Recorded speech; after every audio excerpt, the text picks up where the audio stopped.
il y a des habitués, des mini-retraites, et je crois qu'il y a 2-3 nouveaux. Alors, bienvenue à vous tous, et notamment aux nouveaux qui viennent pour la première fois. Alors, le but de cette mini-retraite, c'est de nourrir notre vie intérieure, notre vie spirituelle, mais en même temps, bien sûr, on va nourrir cette vie intérieure par un témoignage, aujourd'hui sur Camille Costa de Bourgard, qui est en voie de canonisation. Le diocèse fait tout pour qu'il soit reconnu comme ça. C'est pas encore gagné, c'est pas encore définitif. Mais bon, sa spiritualité reste très bonne et très intéressante pour nous tous. Et puis aujourd'hui, on va profiter, pas encore peut-être plus que d'habitude, d'un temps idéal. Donc ceux qui préfèrent l'ombre restent là-haut, ceux qui préfèrent le soleil viennent là. Et puis vous pouvez changer en cours de route. Si vous avez un peu froid là-haut, vous pouvez descendre. Et si vous êtes trop chaud là, vous pouvez monter. Voilà. Donc, aujourd'hui, Camille Costa de Beauregard, qui est né en 1841 et mort en 1910. Alors voilà une petite présentation, et après on verra plus en détail tout ça. Donc, Camille est un prêtre savoyard, d'une grande famille savoyarde, les Costa de Bourgard. Il aurait pu profiter de son rang social élevé, bien sûr, c'est ce qui le caractérise. Il aurait pu faire une brillante carrière, parce qu'il y avait sa famille derrière, et il a eu une belle éducation qui aurait pu lui donner un beau poste dans la société. Et donc il a préféré, comme beaucoup de saints, faire rupture avec une belle carrière, une vie sociale facile, et il a préféré donner sa vie aux plus déshérités. Donc il a sacrifié sa carrière pour se consacrer aux orphelins, et on verra ça, victimes du choléra à Chambéry. Et donc, par-delà les orphelins, il a voulu se consacrer aux cas sociaux, aux plus pauvres, mais en même temps, pas tous les pauvres, à la jeunesse et à l'éducation. Donc, c'est un grand exemple d'éducateur, et je crois qu'on a tous à être des éducateurs. On l'est en tant que parents, grands-parents, mais il y a aussi des profs parmi nous, ou des catéchistes, des animateurs de jeunes. Alors, il y aura de quoi nourrir aussi cet aspect-là, l'éducation. Comment éduquer? Bon, on a tous fait ce qu'on a pu pour éduquer, mais là, on verra avec lui un peu quelques principes d'une éducation que j'appelle l'éducation totale. Une éducation globale et totale. Donc, on verra ce que ça veut dire. Alors, on va commencer. Donc, un homme de foi, un homme qui a eu une vie d'abnégation et de sacrifice, enraciné dans la foi et dans le dévouement sans borne aux plus démunis à leur éducation. Donc ça, c'est le résumé pour mettre le cadre. Et maintenant, c'est le tableau. Donc d'abord sa vie et ensuite sa spiritualité. Et aujourd'hui, je ferai pas mal de petites pauses méditation pour que vous puissiez vous poser, méditer, souffler. Parce que la vie spirituelle, bon, c'est ça aussi. Il faut bien laisser le souffle intérieur s'animer. Alors, Camille est née à Chambéry, rue Jean-Pierre Véra, que beaucoup connaissent, je pense, le 17 février 1841, dans l'appartement d'un immeuble où habitait sa famille l'hiver.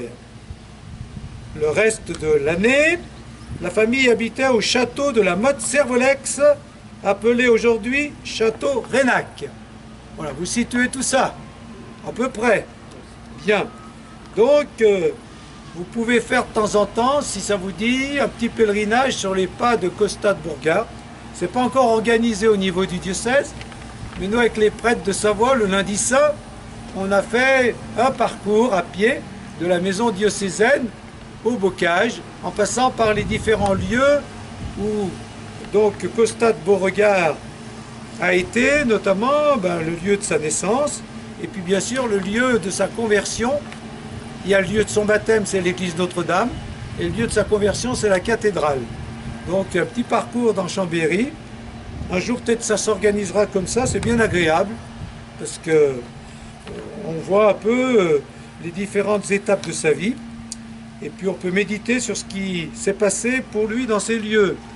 Donc son père était le marquis Pantaléon Costa de Beauregard, marié en 1834 à Marthe de Saint-Georges de Vérac. C'est pas rien, hein, c'est tout un programme.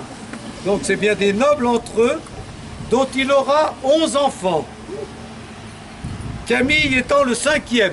Pas de commentaire. Hein, c'est l'époque des grandes familles. Et c'est parce qu'il y avait des grandes familles aussi qu'il y avait beaucoup de vocations. Ben voilà, hein, quand il y a beaucoup d'enfants, tant mieux s'il y en a un qui rentre dans les ordres. Ou 2 ou 3 même. Hein. Voilà.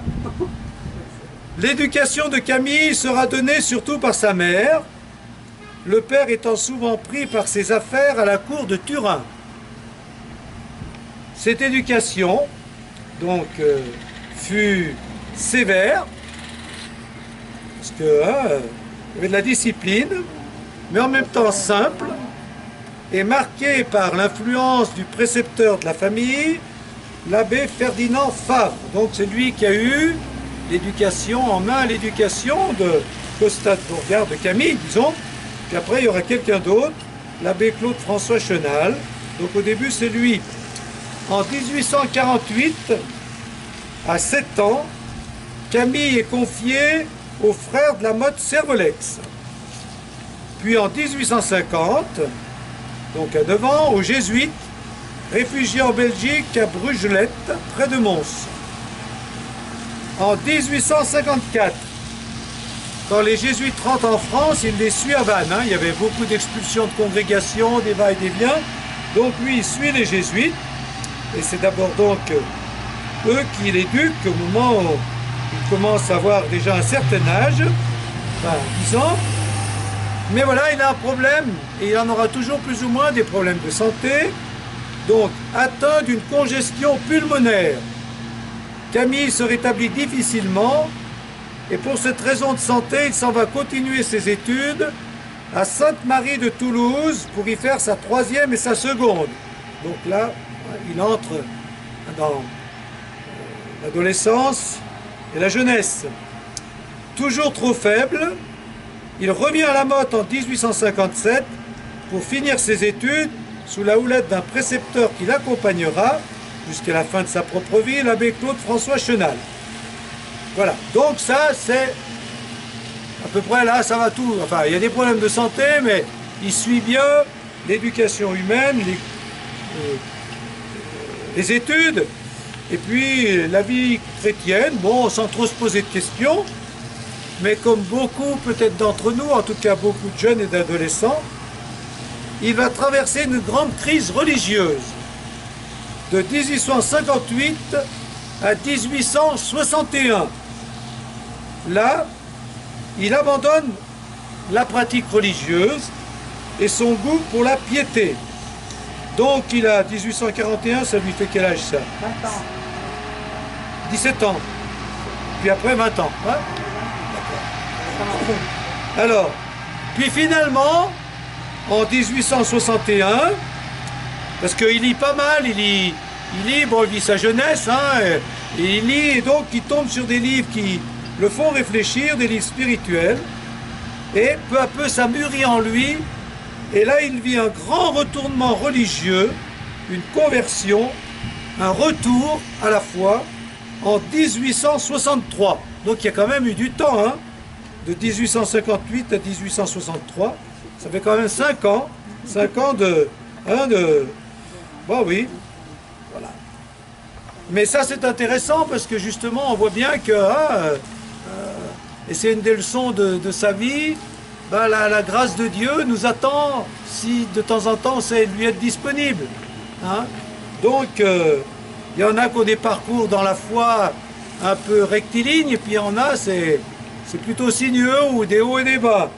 Eh bien, l'essentiel c'est que finalement Dieu est dernier mot. C'est ce qui se passe avec lui en 1863, donc à l'âge de 22 ans, et il a une conversion forte, vraiment un état de grâce, un moment d'illumination dans la cathédrale de Chambéry. Comme Claudel, derrière un pilier. Hein? Alors voilà, c'est lui-même qui parle. Je revois un pilier de la cathédrale de Chambéry, derrière lequel j'étais agenouillé, après une communion préparée par d'instants de prière, et où je pleurais des larmes bien douces, car ce fut le retour, le jour de mon retour à Dieu. Ce jour-là, mon âme prenait pour toujours possession de mon Dieu, et ce fut, je crois, l'origine de ma vocation sacerdotale. Alors, j'ai bien aimé l'expression, ce fut le jour où Dieu prenait possession de mon âme. C'est Dieu qui s'est un peu imposé, Dieu qui l'a rencontré. Hein, c'est Dieu qui est venu vers lui. Comment? C'est son âme qui prend possession. Ah oui, mon âme prenait pour toujours possession. Ah oui, c'est plutôt ça. Mais c'est moi qui dis le contraire. Et ce fut, je crois, l'origine de ma vocation sacerdotale. Voilà. Donc, je vous invite à une petite pause. Déjà, j'en ferai plusieurs aujourd'hui. Voilà. Pour que vous vous disiez, moi, quel est mon parcours religieux? Est-ce que ça a toujours été comme un long fleuve tranquille, éducation chrétienne, hein? Puis finalement j'ai suivi, il y a eu peut-être des étapes, des moments forts, mais il n'y a jamais eu de crise. Ça a toujours été, une vie en compagnie de Dieu, avec peut-être des moments forts. Et puis donc voilà, j'ai évolué dans la foi, mais il y a eu peut-être des moments un peu plus forts, mais voilà. Ou alors est-ce qu'il y a eu vraiment des moments, des grands trous, et puis des moments de conversion, de retour à Dieu. Et à ce moment-là, je remercie Dieu, voilà, soit parce qu'il m'a toujours accompagné, soit parce que... Hein, donc, petite pause pour dire, et moi, quel est mon parcours religieux? Si j'avais à le décrire, comment je le décrirais? Voilà, éducation religieuse, toujours, voilà. Et puis, ou alors des hauts et des bas. Et puis, est-ce qu'il y a eu, dans ma vie, des moments de conversion? Une grande conversion ou des petites conversions? Comment résonne en moi ce mot de conversion? Parce que on peut peut-être très bien vraiment perdre la foi à un moment donné, puis la retrouver, ça c'est les grandes conversions, c'est un peu ce qu'il a vécu. Mais on peut peut-être vivre des petites conversions, c'est-à-dire on a changé d'image de Dieu, hein? On avait un certain visage de Dieu, et puis les circonstances de la vie nous en ont donné un autre, suivant les rencontres qu'on a eues, etc. Donc, quel est mon parcours religieux? Quelles ont été mes conversions? Et je me mets face à Dieu pour répondre à cette question.